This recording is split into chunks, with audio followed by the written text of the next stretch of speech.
Kita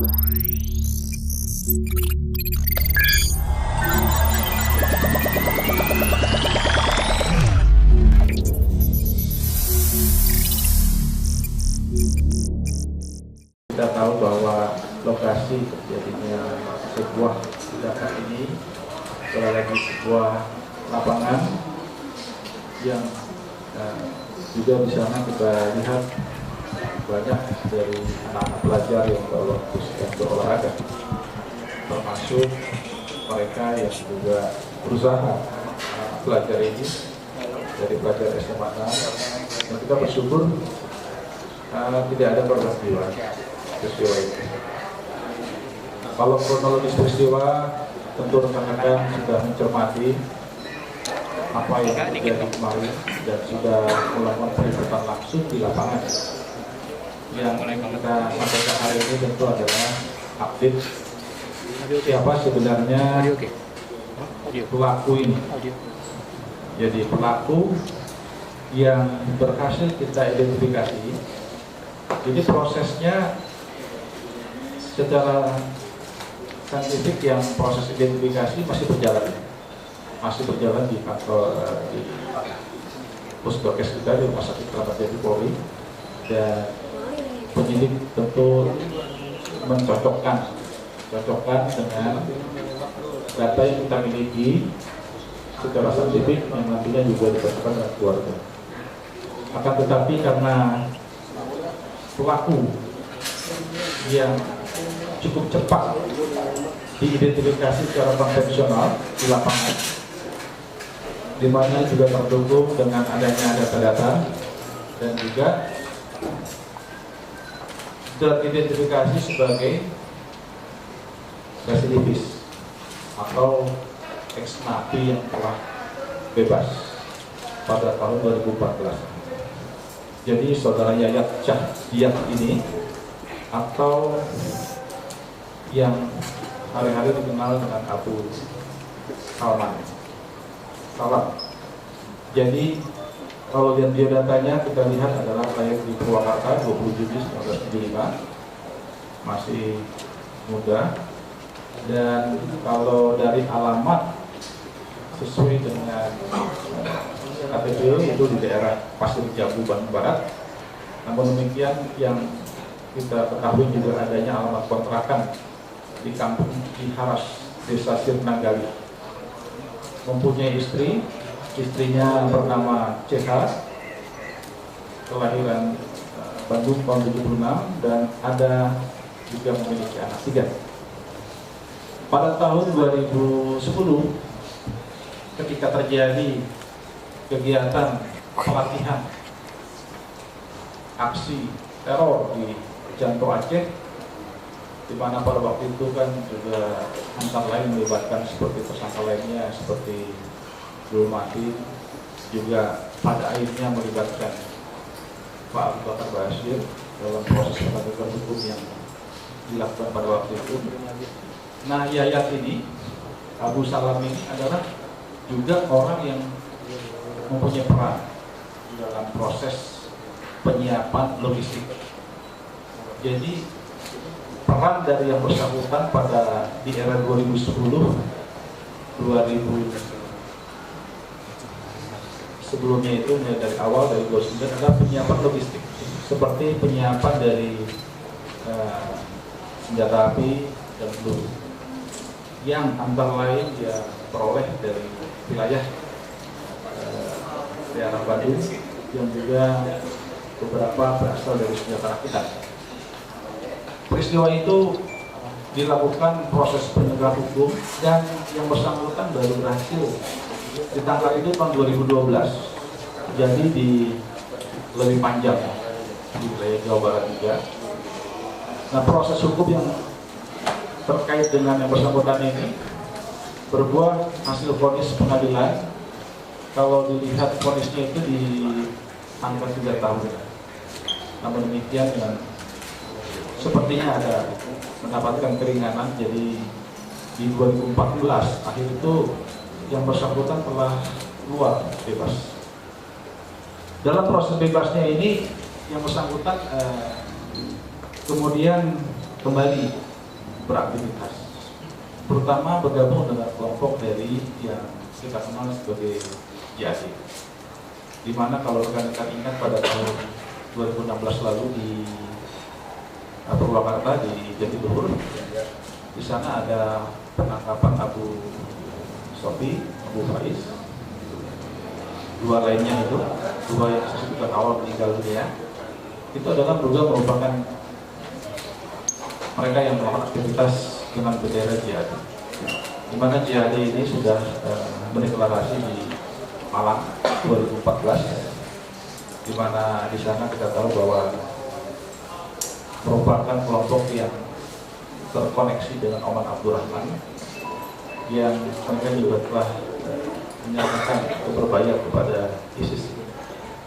Jadi kita tahu bahwa sel-sel jihad ini termasuk saat ini yang cukup aktif melakukan perencanaan dan kegiatan aksi teror, baik yang di Jawa Barat seperti di Waduk Jatiluhur, di Bekasi, di Jawa Tengah. Jadi ada beberapa sel yang mereka sangat aktif, termasuk yang di Kalimantan Timur kemarin. Jadi mereka merupakan kelompok yang selama ini melakukan aktivitasnya lebih banyak di wilayah Jawa Barat dan sekitarnya.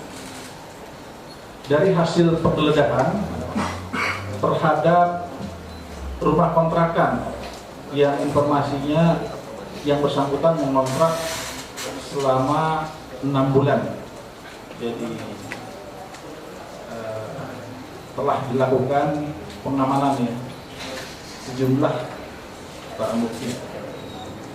Ada barang-barang yang memang patut diduga itu juga alat yang digunakan dalam pembuatan bom pancinya yang meledak di lapangan Pandawa. Jadi ada alat peralatan saat ini masih diamankan oleh tim Jibom dari proses olah TKP. Kemudian juga ada beberapa panci itu sendiri, rice cooker yang masih belum digunakan ya. Jadi ada sekitar panci cadangan itu ada 2, rice cooker ada 1, yang lainnya adalah alat peralatan seperti kabel, solder, kemudian gunting, listrik dan hubungan kabel dan sebagainya yang memang tampaknya itu adalah bagian dari sisa-sisa hasil dari perakitan bom yang telah dia lakukan. Nah, jadi ini adalah cukup mengkonfirmasi terhadap jenis bahan peledak yang dia siapkan itu, yang kita duga kuat ini adalah bagian-bagian dari tersisa dari hal-hal yang dia telah siapkan dan yang telah dia ledakan di lapangan Pandawa ini. Kemudian beberapa pelanggaran-pelanggaran hukum terkait dengan Yayat alias Abu Salam ini adalah berkaitan dengan aktivitas juga yang dikenal istilahnya itu PAI di kawasan daerah Cikampek. Jadi ini adalah peristiwa yang sebelumnya di sekitaran 2009-2010, yaitu merupakan kelompok PAI itu melakukan aktivitas perampokan, pencurian untuk mendapatkan sejumlah uang yang menurut mereka halal apabila digunakan untuk perjuangan aksi-aksi teror. Jadi seperti kelompok Agus Marshal, Enjang dan saudara Pincang, mereka merupakan pelaku dengan menggunakan sebuah kendaraan di sebuah SPBU pom bensin. Kemudian juga mereka juga merupakan pengkoleksi dari sejumlah senjata dan anak peluru yang mereka gunakan untuk kegiatan-kegiatan pelatihan. Terutama mereka ini adalah juga pernah ahli dalam melakukan bongkar pasang senjata seperti senjata jenis keren. Jadi memang mereka menggeluti bidang itu. Jadi peristiwa pelatihan mereka yang bersangkutan berperan sebagai penyiapan logistik. Kemudian di dalam kegiatan aktivitas, melakukan kegiatan-kegiatan yang kita istilahkan sebagai pagi, jadi merampok, dan kemudian hasilnya itu adalah antara lain untuk melakukan dukungan terhadap rencana-rencana aksi teror yang mereka lakukan. Tentu ini adalah sesuatu hal yang sangat kita sayangkan, karena tentu harusnya yang bersangkutan tidak lagi melakukan itu setelah menjalani hukuman. Kalau kita lihat, tentu ini merupakan sebuah kondisi masukan di mana yang kita sebut sebagai post release program. Post release program itu adalah bagaimana Polri berupaya bekerja sama dengan para stakeholder lainnya, bagaimana mereka-mereka yang mantan napi ini kembali kepada aktivitas normal sebagaimana masyarakat lainnya. Artinya jauh kembali dari kegiatan-kegiatan yang mengarah kepada aksi-aksi teror. Dan memang mereka di antara mereka ini mengalami berbagai kesulitan untuk beradaptasi, untuk melakukan aktivitas biasa. Nah, oleh karenanya memang Polri berupaya kerjasama dengan kementerian terkait, dengan BNPT, dengan Kementerian Hukum dan HAM, Kementerian Sosial, bagaimana post release program ini bisa menjadi sebuah program nyata yang akhirnya tidak kembalinya para narapidana teror ini melakukan aksi-aksi yang serupa di kemudian hari. Ini adalah sebuah hal-hal yang harus kita lakukan berbarengan dengan program deradikalisasi. Karena deradikalisasi itu kita fokuskan kepada mereka yang memang sudah pemikirannya radikal, yang sudah masuk dalam kelompok jaringan itu, bagaimana pemikiran ideologi radikal itu bisa kita kurangi, kita tiadakan, dan bahkan mereka secara sadar mengatakan apa yang dilakukan itu adalah sebagai sesuatu yang keliru. Kita cukup berhasil.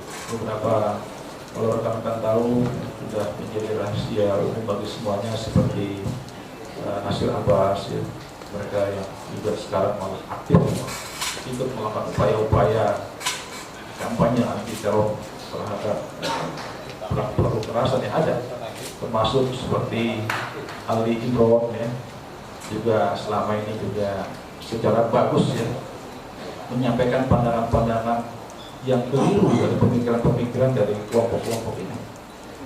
Jadi ini yang harus kita terus lakukan. Jadi kita harus berupaya terus maksimal mungkin agar mereka tidak kembali dari kepada aktivitas atau kembali ke pelanggannya.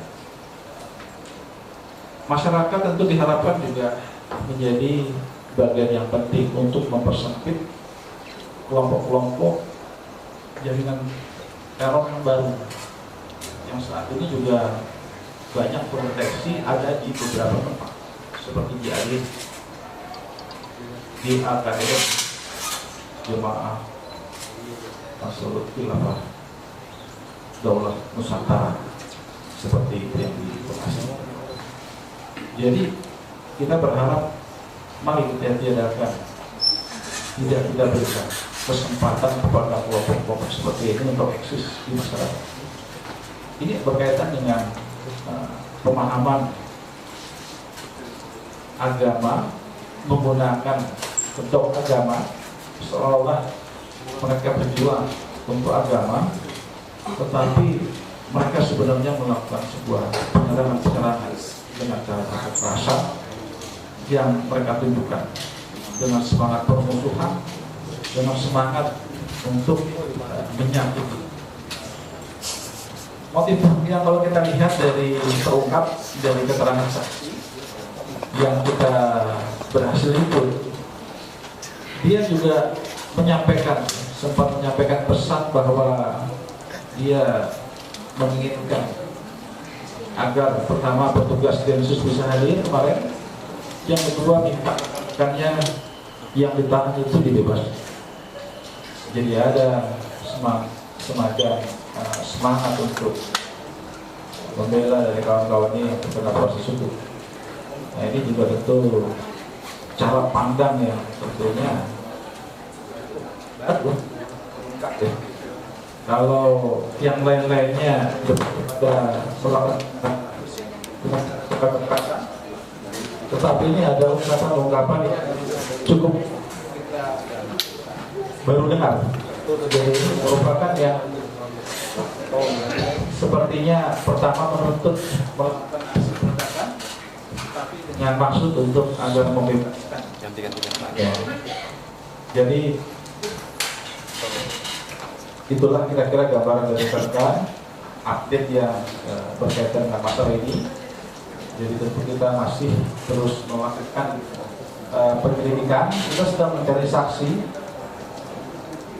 Mencari saksi ini bagian dari proses olah TKP. Bagaimana dia hadir di lapangan itu? Ini belum bisa kita ungkap. Tetapi kita sedang memaksimalkan bagaimana saudara Yayat ini hadir, kemudian membawa batu ledak itu dan sampai ke lapangan Pandawan. Kalau ada masyarakat yang memiliki informasi berkaitan dengan masalah ini, tentu sangat berharga dan dapat disampaikannya kepada pihak kepolisian, dan tentu ini adalah bagian bagaimana proses perencanaan itu secara utuh dilakukan oleh yang bersangkutan. Harapan kita juga ada hari itu orang lain yang ikut serta memberikan perbantuan kepada dia dalam merumuskan, merencanakan itu adalah sesuatu yang perlu kita pertanggungjawabkan secara hukum.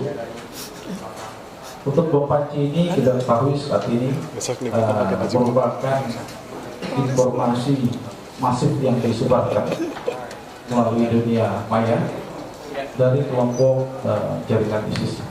Jadi ada beberapa bom serupa yang kita ketahui itu telah mereka lakukan dan meledak di sejumlah negara. Jadi mereka menganggap bomnya lebih simpel, lebih praktis, tetapi tujuan untuk melakukan teror itu bisa tercapai. Karena mereka merupakan kelompok yang sifatnya non-state actor, jadi bukan pelaku yang berkaitan dengan negara. Mereka bukan kelompok-kelompok masyarakat, dan ini mereka kembangkan dengan cara mendiseminasi informasi tata cara pembuatan bom panci ini, di mana kalau kita lihat di sejumlah negara dari proses olah TKP itu memiliki kemiripan misalnya. Inilah message massal yang disampaikan ke sejumlah negara, jaringan-jaringan daripada mereka untuk melakukan kegiatan aktivitas seperti ini. Tentu memerlukan kewaspadaan kita untuk mendeteksi. Jadi kalau ada laki-laki beli panci banyak-banyak, boleh kita curigai. Kamu mau ngapain? Dagang panci. Dagang soto, dagang bakso, oke. Tapi ini apa ya? Jadi memang dilihat kalau ada laki-laki bawa rice cooker banyak, tolong ditanya, Bapak untuk apa tujuan? Kado istri, Pak. Kira-kira itu rekan-rekan.